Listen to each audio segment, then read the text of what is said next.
Joanne, and I am in recovery for codependency as a chaos creator.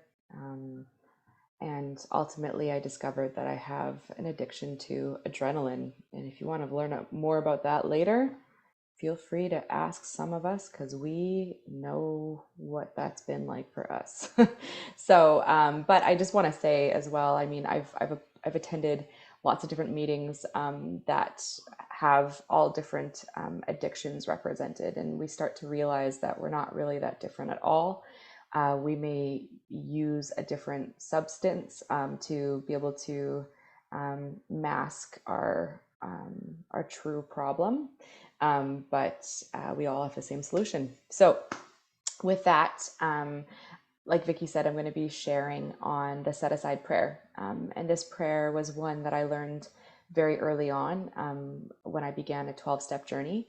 And I wish I had known it sooner, to be honest. It's really impacted a lot of how I've grown. And I actually just want to invite, I'm going to read two different versions of it. I found two different versions. But I will invite you actually to kind of pray along with me. Because as we learn about the set aside prayer, we should probably set aside everything we think we know about an open mind and new experience. So this is what it is. God, please enable me to set aside everything I think I know for an open mind and a new experience. Help me to see the truth.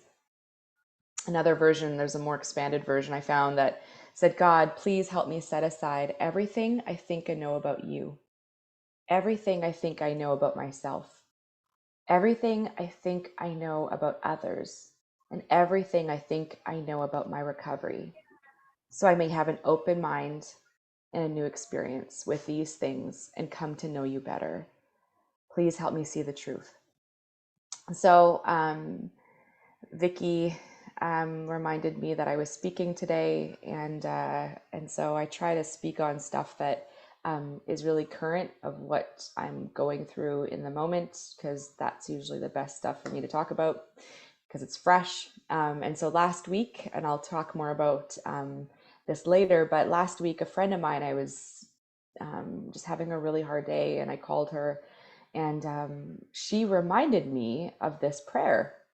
And I found that it was like a new way for me to actually apply this prayer to the situation that was happening right then and there. And so, yeah, I'll tell you more about that later. But first, I actually thought I would just bring us through before I discovered this set aside prayer, when I discovered and when it was like fresh and new to me, but then also just this continual experience of how this particular prayer has connected me to God and kept me rooted in Him. And so before recovery, a little background about me is that I grew up in the church, and I grew up in a religious family. I grew up knowing about God. I actually found out later that I grew up around addiction since I was, a baby. But religion was muddled in there. We went to church, and I knew a lot about the Bible. I memorized it. We would sing hymns and songs of praise every Sunday. Like, it was a regular part of my life as a little kid. For those of you that went to church, we went to Sunday school, and we had flannel graphs, and we learned all of those things. And into my teens, I was part of a youth group. I even fasted for like a 24-hour famine fast to raise money to try to end poverty. So like, these things happened. I knew a lot about God. And actually, I grew to love Him, and I grew to love the scriptures. And I began to lead other people in this, whether it was teaching or leading music at churches. And so as I began to take the faith of the church or of my parents or my grandparents and what I saw around me, I started, as I would say in my teens, I wanted to make it my own because I was drawn to it.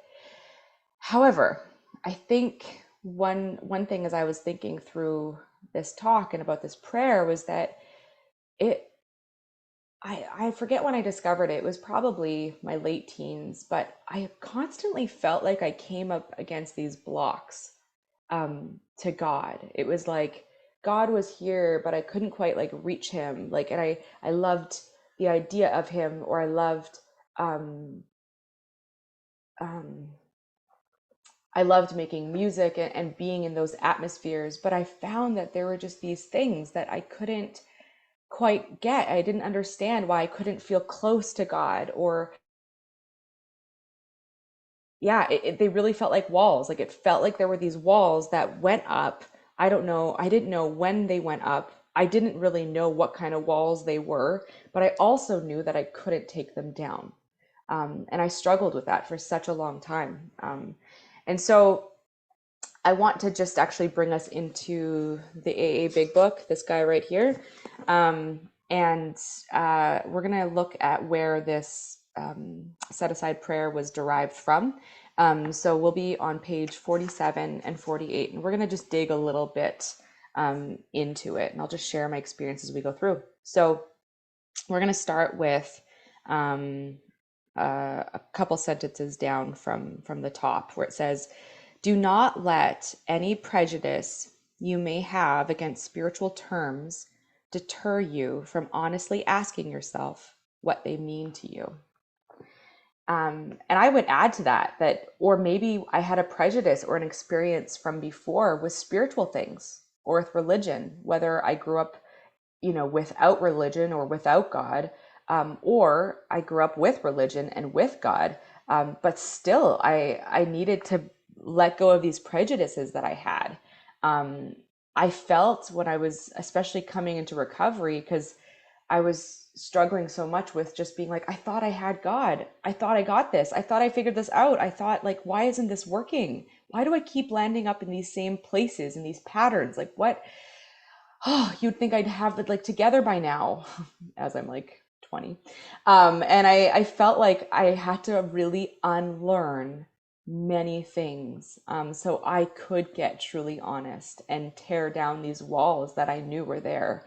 And so I mean, I asked some questions as I was thinking about this. So it's like, how can I get out of denial if I think my ways or thoughts or experiences are already the best ones, or um, or maybe the most true? Is it possible there's another way? Is it possible that I may have been off course? Is it possible that I have gotten off course? Because ultimately I'm asking these questions is because my way isn't working. That's why I ended up here. If I could solve my problems, I wouldn't be in this Zoom call right now. If I could solve my problems, I wouldn't perhaps even need other people. I'd be fine. I could just kind of use people as need be. But um, I'm here for a reason. And so, um, is it possible I don't have all the answers? Is it possible that I don't know all there is to know about God? And this takes incredible humility. It has to strip away any pride that I would have, because it's saying that I don't know. I don't know as much as I think I know. Um, and like, as I think back, it's like I studied the Bible and came out with a Bachelor of Arts with like a biblical, like a in music, but with an emphasis on biblical theology. So I knew a lot. I knew a lot about God, and yet I was still running into problems, and I still didn't have this handle on God, which I really hoped I would have. All right, so we'll keep going. Still on page 47. Um, where was I going to? Okay, here.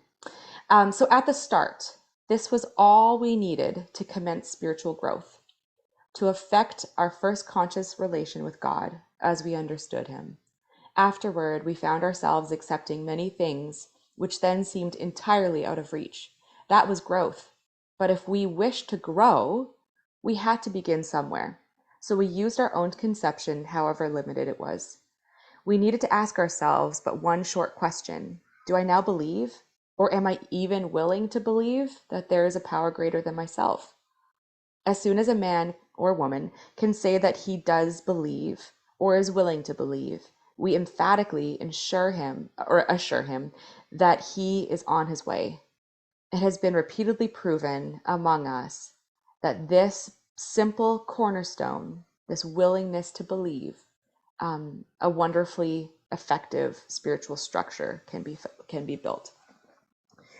Um, and so, you know, as this kind of before, and the first touch of recovery for myself was I willing to start over?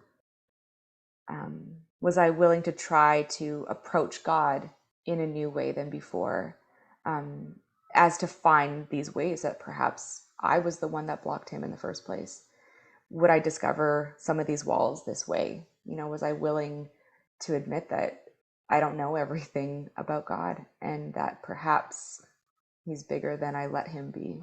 Which is obviously yes, but yet, if I was honest, that was what my actions were showing, even if I would deny that that was true. So we'll keep going on page 47. That was good news to us, for we had assumed we could not make use of spiritual principles unless we accepted many things on faith, which seemed difficult to believe. When people presented us with spiritual approaches, how frequently did we all say, "I wish I had what that man has. I'm sure it would work if I could only believe as he does." But I cannot accept as surely true the many articles of faith, which are so plain to him. So it is comforting to learn that we could commence at a simpler level. In here, I was just seeing that, like, is comparison keeping me from growth or even seeing God? Is comparison keeping me from knowing God and exploring who he is? Am I overcomplicating things? Sorry, I'm asking a lot of questions.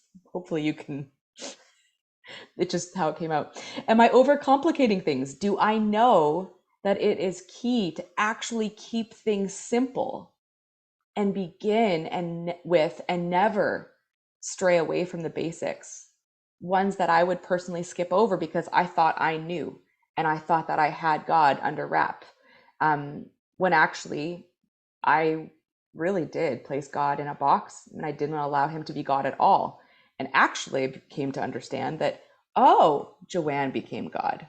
And that was my number one block from God, is that Joanne was on the throne and God was not. We'll keep going. So besides, and we'll go on to from 47 now to 48. Besides a seeming inability to accept much on faith, we often found ourselves handicapped in stubbornness or obstinacy, sensitiveness, and unreasoning prejudice. Many of us have been so touchy that even casual reference to spiritual things made us bristle with antagonism. This sort of thinking had to be abandoned. Though some of us resisted, we found no great difficulty in casting aside such feelings. Faced with alcoholic or drug addiction or chaos creating or adrenaline destruction, we soon became as open-minded on spiritual matters as we had tried to be on the other questions. In this respect, adrenaline and alcohol or food or overspending was a great persuader. It finally beat us into a state of reasonableness. Let's keep going. Sometimes this was a tedious process. We hope no one else will be prejudiced for as long as some of us were. And that's where I'll stop. And so some of the prejudices that I had in approaching this was that perhaps God has power. I could believe that God has power. I believe that he could act, but he absolutely will, and that he does for other people even. But he doesn't for me. He can't possibly do those things in me or for me. That another prejudice I had was that God will only love me if I do things for him or serve others or am completely without sin. I had to impress him and I had to earn his love. A prejudice that I had was just simply just never being good enough, not a good enough Christian, not a good enough friend, not a good enough whatever. And that God wasn't okay with that, with who I was. Even I think just a prejudice that I had coming in too is maybe I don't actually hear God's voice. I believe that he can speak, but maybe he doesn't want to speak to me. Maybe I'm just not that kind of person. But as I was reading through this part of the big book, I just was thinking, oh, I thank God, because I became so desperate that it didn't matter. I became so desperate to stop the way that I was living, to consider something new and admit that my way wasn't working, that I was on a track of insanity because I kept trying to do the same things over and over again and getting the same results. And perhaps my ego needed a serious check and needed to be kicked down. um, Here I was faced with my adrenaline addiction, my codependency, my very, which was probably very obvious to anyone close to me that I was, not emotionally sober. And I began to learn what that even was. And so for me, this seriously began in January 2020 when I entered the room of Coda. I had done LifeLab prior to that. Maybe I wasn't quite ready. Maybe it wasn't quite clear to me yet. And I think the beauty about recovery is that it is a process. It's not, um, uh, or healing is a process, or I don't know where I'm going with that, but um, for me, it was a process. I was introduced into something, but didn't quite know what to do with it. And then it really came to a head as crisis broke into my life, and so I got desperate, like I said, and I entered the room of Coda. And then later in the spring, I was introduced to a thing called BBA, which some of you are familiar with, for chaos creating and controlling and fixing, and realizing that there's a possibility that it wasn't even all of those behaviors that was my problem. My problem was that I was addicted to adrenaline, and I had a spiritual malady that I was actually completely unaware of. And so I began this 12-step work in January 2020, seriously going through steps with a sponsor, and I was introduced to this prayer there. And so my sponsor would read this every single time we met. And she would just say, like, in order for me to work through these steps, in order for them to be effective, I had to ask God to enable me to set aside everything I think I know for an open mind and a new experience, and to ask Him to help me see the truth, because I needed an open mind to have a new experience of God. I needed an open mind to get out of denial and into honest reality. I needed an open mind so I could get honest. My thinking was and still can be flawed and faulty. If I was to recover and find freedom and healing, the walls blocking me from God and the way I longed to desire Him, the way I wanted to feel loved by Him and to love Him in return, I would need to abandon my old way of thinking and open myself to a new experience, because I can't live on yesterday's experience. If I am to grow, which is what these pages are saying, that this is about growth. This is not about a one-time experience. This is an ongoing thing. This is not getting stagnant and staying in the same place. This is growing.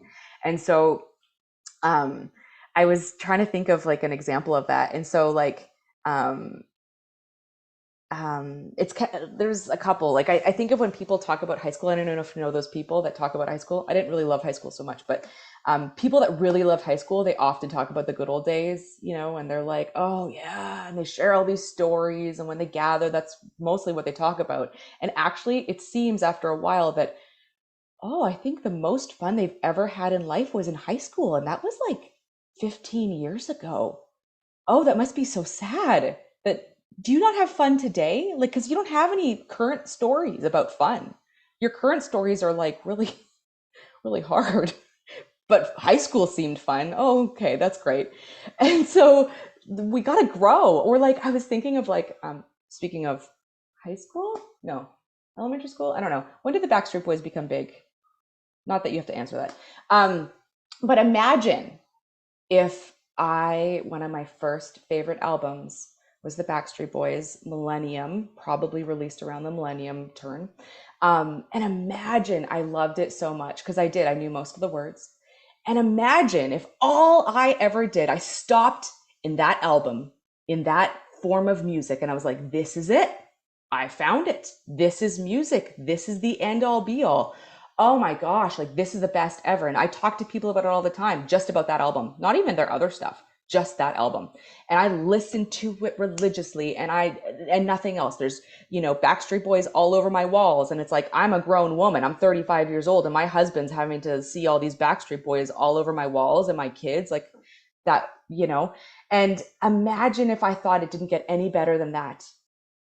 I'd only go to Backstreet Boys concerts. I'd reject all other forms of music, and I'd be stuck. Like, it's like, I know it's a silly example, but it's just like, don't I do that with God?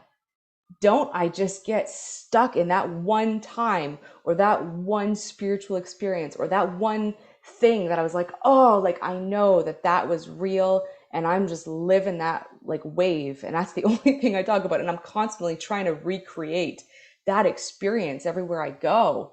But like, I'm not going to grow. I'm just going to stay there. And so I found myself with this prayer.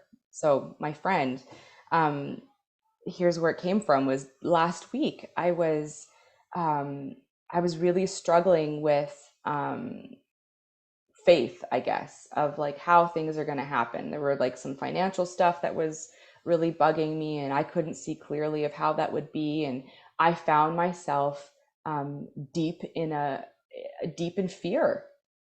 I wasn't trusting God. I didn't think he was able or capable. And so I'm fearful because I know that my self-will is probably going to fail in this circumstance. So my friend, I called her. She's in recovery, and she out of nowhere suggested this prayer. Joanne, have you asked God to help you set aside everything you think you know for an open mind and a new experience? And I was like, wow, yeah, yeah, maybe I don't know how this is going to roll out. I maybe don't know how this will all come to be or what I even really need. Or maybe I I'm limiting God perhaps of like what it is he can do or wants to do. And I'm actually just like, ugh, fear, fear, fear, because it can't be possible. God, you can't possibly be that good. Or God, you can't possibly provide for me. Like maybe in little ways that seem doable. And I'm like, yes, yes, yes, that's fine. But like, what about when like it's really hard? Or what about when, your marriage or my marriage, has had times where it felt like it's just failing and it's going to crap. And it's like, okay, God, what's going to happen? You know, Starting to have some kids. What will happen there? Like, God, are you able? Are you capable? Am I able to think that perhaps I don't know God as well and don't have him under wraps as much as I'd like to? And why do I do that in the first place? It's because of fear. So isn't that funny? How fear can be the thing about God, that I use God and approach him even in fear, and not in the good kind of fear in the Bible, like the bad kind of fear that's not for him. And so yeah. Anyway, this has been my exploration of these are a lot of jumbled thoughts. Thanks for coming with me. But just this thought of setting aside continually everything I think I know, because I need to live in a new experience day after day. God needs to be fresh and real to me day after day. I don't want to live on the past. Um, I believe that there's more. I believe that there's better. I believe that there's deeper. And that's what I want. I know that that's what my heart really, really wants and really, really needs. And just to have that new experience, and to just grow closer and more connected to God, as life